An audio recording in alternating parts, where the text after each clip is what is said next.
Have you ever been crushed by someone you absolutely hate? Well, multiply that by 1,000,000, throw in global TV coverage, and you've got Kobe Bryant's 2008 Finals loss to Boston. And after a 22-year absence, the Boston Celtics are NBA champions once again. This was a superstar who needed to prove he was the best player in the game, facing 3 straight trips to the finals. But what if I told you that devastating night became the spark for one of basketball's greatest revenge stories? We lost in the finals to the Celtics in 2008. That was a turning point because it's on me. June 17th, 2008. Kobe is sitting there on the Garden floor, watching Kevin Garnett scream anything is possible, while confetti falls everywhere. Anything's possible! You know what Kobe's thinking? This ain't happening again. The whole world had been waiting to see if Kobe could win without Shaq. Remember all those debates? He's selfish. He can't make teammates better. A narcissistic person who pleasures himself at the expense of everyone else. That's Kobe in a nutshell. He needs a dominant big man to carry him. That Boston series felt like the universe saying, "Yep, they were right." But you know what happens when you corner a lion? It doesn't run away. Kobe went straight to the gym that summer. Not next week, not after a vacation, that night. The man was obsessed, and honestly, that's exactly what the Lakers needed. He never worked out just once a day. He would get up at 4 a.m. Yeah. Because he was like, B, if I work out 3 times a day, and all these other guys who are so-called great players work out just for practice, he said, over a 5-year period, they can't catch me. Meanwhile, the front office is looking at this roster thinking, we're close, but we're missing something. They had Kobe averaging 28 points. They had Pau Gasol, who'd already shown he could be special after that trade from Memphis. They had a solid supporting cast. So why did Boston push them around? The answer was simple. They needed dogs. One, they were tougher than we were, physically tougher, stronger. We gotta be a little tougher. We gotta get a little meaner. Not just skilled players, but guys who relished those physical, grinding playoff battles. Boston had Paul Pierce, Kevin Garnett, and that whole crew who lived for that stuff. The Lakers, they were talented, but they hadn't been tested in that furnace yet. Yeah, but you guys, I think you guys were ready that year. We were just young and not experienced enough, and we didn't understand the magnitude of being in the finals. That summer became about more than just getting better players. It was about building a mentality. Every workout, every practice, every regular season game was going to be preparation for June. Because if you're not ready for the finals, nothing else matters. Remember when the Lakers got Pau from Memphis in February 2008? Most people thought it was just another talented big man joining Kobe. But this trade was way deeper than that. Pau wasn't your typical 7-footer. While other big men were banging in the paint or camping out on the perimeter, Pau could do both. From Pau Gasol over the big ticket. Get in my poster. Plus, he could pass like a point guard and think the game 3 steps ahead. There is a point guard in Pau's body just itching to get out. Sound familiar? That's exactly what the triangle offense needed. The chemistry between Kobe and Pau was instant magic. Kobe had played with talented centers before. Shaq, obviously, but also guys like Dwight later on. None of them read the game like Pau did. When Kobe drove to the basket and defenders collapsed, Pau was already sliding to the open spot. When teams doubled Pau in the post, he'd find Kobe cutting to the rim without even looking. What made Pau special wasn't just his skill, it was his ego, or rather, his lack of one. The man could have easily averaged 25 points and demanded his own plays, but he understood something bigger was happening. He saw how hungry Kobe was for that championship and decided to be the perfect second fiddle. Phil Jackson's triangle offense was basically designed for a player like Pau, even though it was created years before he arrived. The system needed someone who could think, react, and make quick decisions from the high post. Pau had been doing that stuff his whole career in Memphis, just waiting for the right situation. I got a question for you, Pau. Because the triangle is so intricate, like how did you catch on to it so fast? It's predicated on the principles that how I play the game. Because Through the post, to the elbow, yeah. finding my open teammates, Yeah. movement, inside and out. It was a ball in the hands and be able to make good basketball decisions. Yeah. And my teammates to be in the right position and spacing. And now I'll be able to make the play, make the pass, or go to score. Yeah. By the playoffs, teams didn't know how to guard them. Focus on Kobe and Pau would carve you up from the high post. Double Pau and Kobe would get easy looks. Try to play straight up and both guys would torch you. That's what championship duos look like, when stopping one automatically makes the other one more dangerous.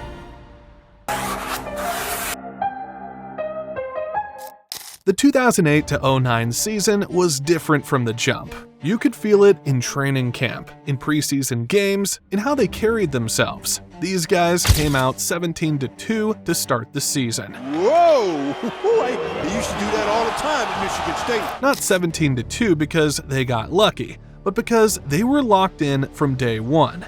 Kobe was having maybe his most complete season ever, still averaging 26.8 points, but also 4.9 assists and playing within the system. When he dropped 61 at Madison Square Garden, breaking the arena scoring record, it wasn't just vintage Kobe.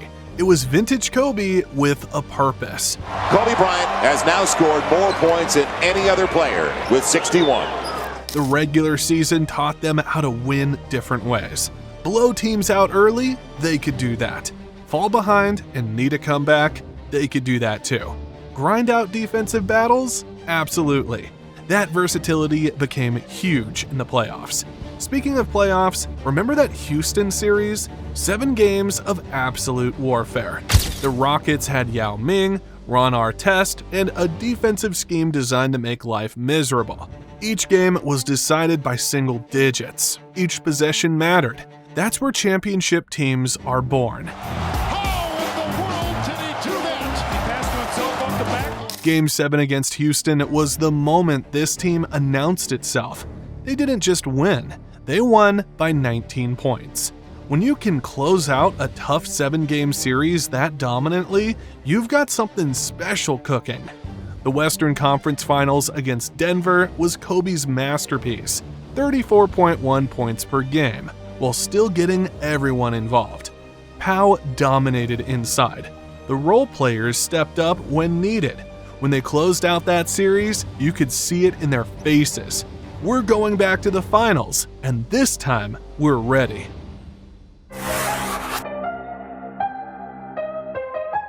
The 2009 finals against Orlando was everything. After that devastating Boston loss, they couldn't afford another finals disappointment. The pressure was unreal. Orlando actually matched up well with them.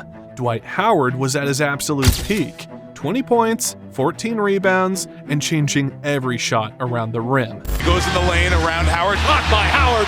They had shooters like Rashard Lewis and Hedo Turkoglu who could stretch the floor. This wasn't going to be a cakewalk. Game 1 set the perfect tone. Lakers came out and absolutely destroyed Orlando 100-75. Kobe had 40 points and looked like a man possessed. 2 years of frustration just poured out in that game. Shot clock at 2, he's got to put it up. Tries to bank it, does so, and a foul! The message was clear. We're not the same team that lost to Boston. But the series almost got complicated in Game 2 when Courtney Lee had a wide-open layup to win it at the buzzer. Furious view, a lob to the basket for Lee, who caught it, laid it up, no good! Sometimes basketball gods smile on you, and that was one of those moments. The Magic won Game 3 shooting the lights out, but even when things went sideways, this Lakers team had answers. They'd been through adversity all season long. One bad game wasn't going to derail everything they'd worked for. Games 4 and 5 were pure execution. Derek Fisher hitting clutch threes. Fisher puts up the 3, ties the game! Pau controlling the paint. To push, Bryant spinning in the lane, back for Gasol! Role players stepping up in big moments. When the final buzzer sounded in Game 5 and they'd won the championship, Kobe just dropped to his knees and let it all out. The Lakers are NBA champions once again. 15 years in the league, his 4th championship overall, but his first as the undisputed leader. This one was different. This one proved he could be the man when everything was on the line. All those critics could finally shut up.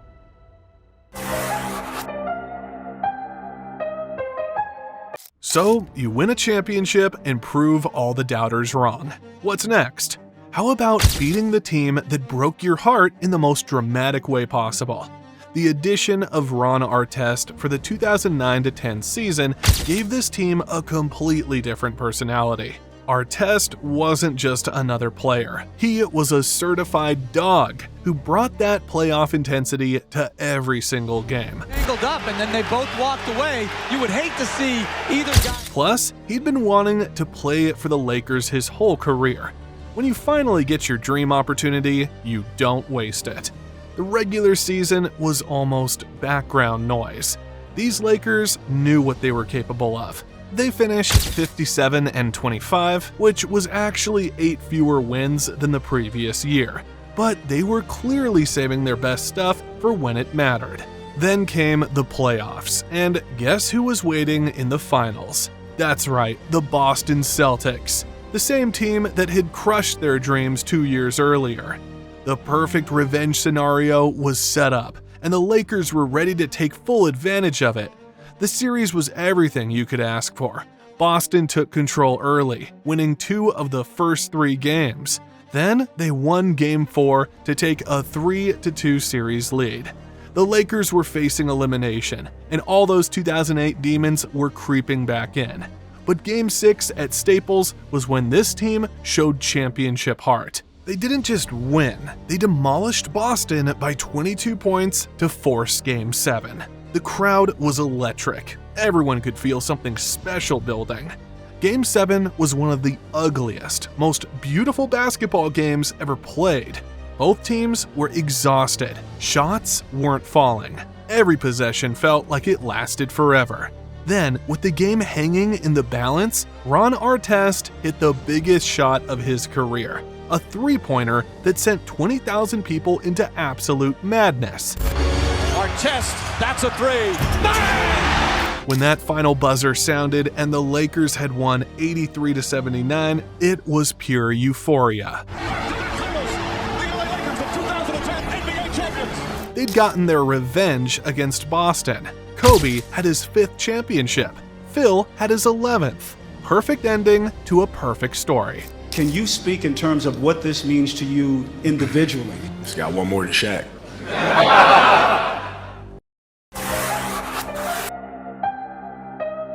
So, what separated these Lakers from every other talented team? Why do we still talk about them today? First, they had something you can't teach: genuine chemistry. These guys actually liked each other and enjoyed playing together. Watch old footage of their huddles during timeouts. They're laughing, encouraging each other, having fun while playing at the highest possible level. Second, they proved that building a championship team isn't about collecting the most talent. It's about finding the right combination that fits together. Every single player on those rosters knew their exact role and executed it without ego or complaint. But most importantly, they showed what happens when talent meets preparation meets opportunity. That heartbreak in 2008 prepared them for everything that came after. They didn't just accidentally stumble into 2 championships. They earned them through years of smart decisions, hard work, and never giving up when things looked hopeless. Those Lakers teams will always be remembered not just for what they accomplished, but for how they did it, with intelligence, class, and a level of basketball artistry that was beautiful to watch. They turned individual brilliance into team excellence, and that's what made them truly special. When people ask what championship DNA looks like, just point to the 2008 to 2010 Lakers. That's your answer right there. If you enjoyed diving deep into what made these Lakers so special, make sure to like this video, share it with your basketball friends, and subscribe to Behind the Ball for more stories that go beyond the box score. What other championship teams do you think had that perfect combination of talent and timing? Let us know in the comments below.